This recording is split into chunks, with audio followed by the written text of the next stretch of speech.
क्षिप्तमात्मना यत्र तत्र मानो याति तत्र तंत्र समाधया।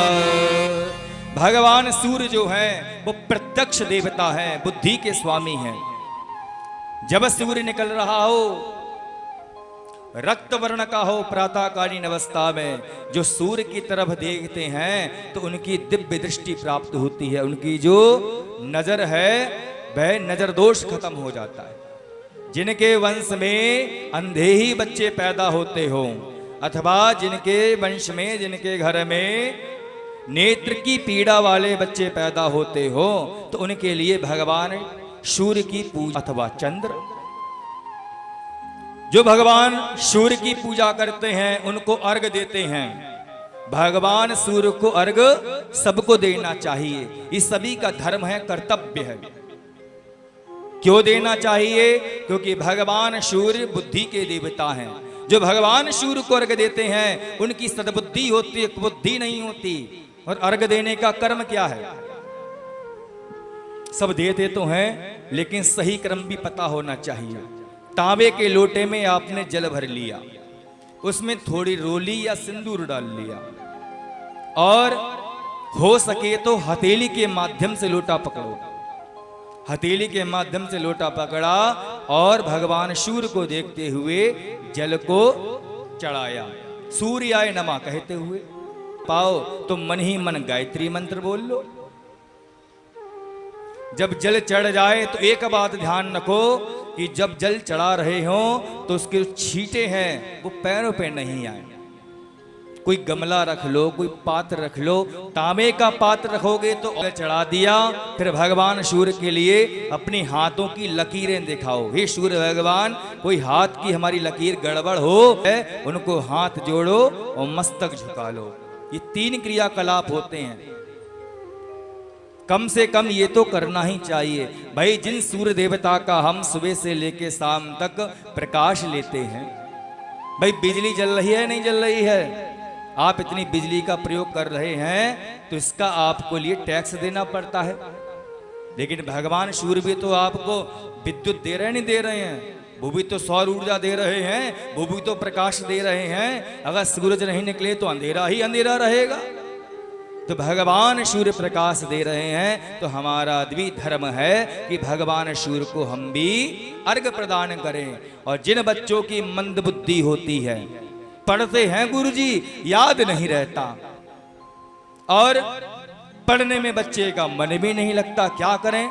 तो आपके लिए, बच्चे के लिए जबरदस्ती, क्योंकि भैया शुरुआत में मन लगे ना लगे, लेकिन आपके लिए ये नियम बनाना चाहिए, चाहे छोटे हो चाहे बड़े हो। धर्म की जरूरत केवल बच्चों के लिए है ऐसा नहीं है।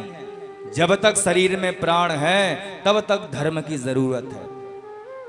सारी सीख, सारे संस्कार क्या बच्चों के लिए ही हैं? नहीं, जब तक शरीर में प्राण है तब तक संस्कार की जरूरत, सीख की जरूरत सबके लिए है। कहते हैं ना, जिसने सीखना बंद कर दिया उसने जीना भी बंद कर दिया। जो जल, जो पानी एक स्थान पर रहता है, चलता फिरता नहीं है, तो वो पानी भी, अच्छा पानी भी गंदा हो जाता है, उसमें भी कीड़े पड़ जाते हैं। इसीलिए जीवन भर सीखते रहना चाहिए। चाहे वो सीखने के लिए किसी बच्चे के द्वारा ही सीख मिल जाए या किसी बुजुर्ग के द्वारा सीख मिल जाए, क्योंकि सीख तो किसी से भी मिल सकती है। दर्पण में देखा, शीशे में देखा, दशरथ जी ने देखा कि कान के बाल जो हैं वो सफेद हो गए। तुरंत मन में सीख ले ली, लगता है अब पद को त्याग देना चाहिए, अब तो यहां पर मेरे पुत्र को ही बैठना चाहिए। महाराज दशरथ ने तो अपने कान के बाल से ही सीख ले ली। गुरु दत्तात्रेय ने तो मधुमक्खी से सीख ले ली। जिससे कुछ सीखने को मिला सभी से सीख ले ली। इसलिए सीखने में कोई बुराई नहीं है। जिन बालकों का मन पूजा में नहीं लगता, पाठ में नहीं लगता, पढ़ाई में नहीं लगता, और तो और जिन बड़ों का, गुरुजी हमारे पतिदेव का मन बिल्कुल नहीं लगता, भगवान को एक लोटा जल चढ़ाने की भी उनको फुर्सत नहीं है। पिछले जन्म के पाप से हरि चर्चा न सुहाए, पिछले जन्म के पाप से हरि चर्चा न सुहाए, जैसे ज्वर के बेग से भूख विदा हो जाए। जिस प्रकार जब बुखार आता है तो भूख नहीं लगती, भूख विदा हो जाती है, उसी प्रकार पिछले जन्म के पाप हो चाहे इस जन्म के पाप हो, जब पाप बढ़ेंगे तो हरि चर्चा नहीं सुहाएगी। क्योंकि जब धर्म करोगे तभी आपके अच्छे विचार होंगे, जब सात्विक भोजन करोगे तभी आपका अच्छा मन होगा। आपने सुना था ना कि कुंभकर्ण जब था, आपने बहुत गलत किया है, जगत जननी को आप यहां पर लेकर आ गए। अगर अपना कल्याण चाहते हो, पूरी लंका का कल्याण चाहते हो, तो आप जगत जननी के लिए उनके स्थान पर छोड़कर आओ, वरना आपका सर्वनाश हो जाएगा। रावण ने सोचा, बल का प्रयोग किया था तो विभीषण तो छोड़कर चले गए, या हमने निकाल दिया, लेकिन अरे हमने यहां पर बल का प्रयोग किया, एक भाई तो पहले ही चला गया, ये कुंभकर्ण भी दूसरे पक्ष में चला जाएगा, राम जी के पक्ष में चला जाएगा। तो जहां पर बल काम ना करे वहां पर क्या काम करेगा? ये सूत्र लिख लो, रट लो, जहां पर बल से काम नहीं हो वहां पर बुद्धि से काम होगा, और जहां पर बुद्धि से काम नहीं हो रहा हो वहां पर बल से काम होगा।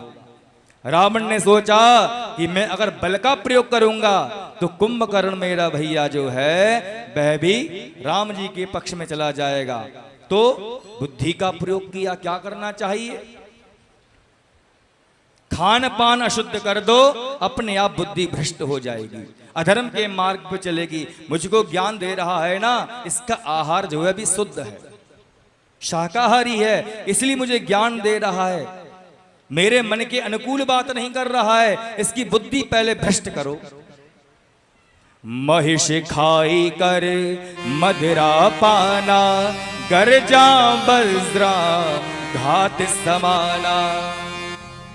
कह दिया रसोइयों से, अब जो है शाकाहार मत बनाना, मांसाहार बनाओ। महिष खाई, भैंसे को बनवाया, मदिरा को पिलाया, अब जो आया है ना कुंभकर्ण खा पी कर, तो बुद्धि विकृत हो गई। जब बुद्धि विकृत हो गई, अशुद्ध हो गई, तब कहीं जाकर रावण से कहा कि कहां है वो, आज मैं उनको जिंदा नहीं छोड़ूंगा। फिर कहीं जाकर लड़ने के लिए पहुंचे। कहने का तात्पर्य, भोजन शुद्ध होगा तभी मन में अच्छे विचार आएंगे, भोजन शुद्ध हो, संग सही हो, तब आपके विचार भी ठीक होंगे। जब संग आपका ठीक नहीं होगा तब आपके विचार भी सही नहीं होंगे। संग ठीक हो और आपका आहार जो है वह भी ठीक होना चाहिए। जिनकी बुद्धि धर्म के मार्ग पे नहीं लगती है, उनके लिए सूर्य को प्रत्येक दिन अर्घ देना चाहिए। अर्घ देने का तो मनुष्य का ये धर्म ही है। बुद्धि विकृत किन की होती है? जो अपने बड़ों का अपमान करते हैं, जो भगवान सूर्य को अर्घ नहीं देते। इसीलिए सबको ही सूर्य को अर्घ देना चाहिए। सत्राजित जो हैं भगवान सूर्य के द्वारा, भगवान सूर्य ने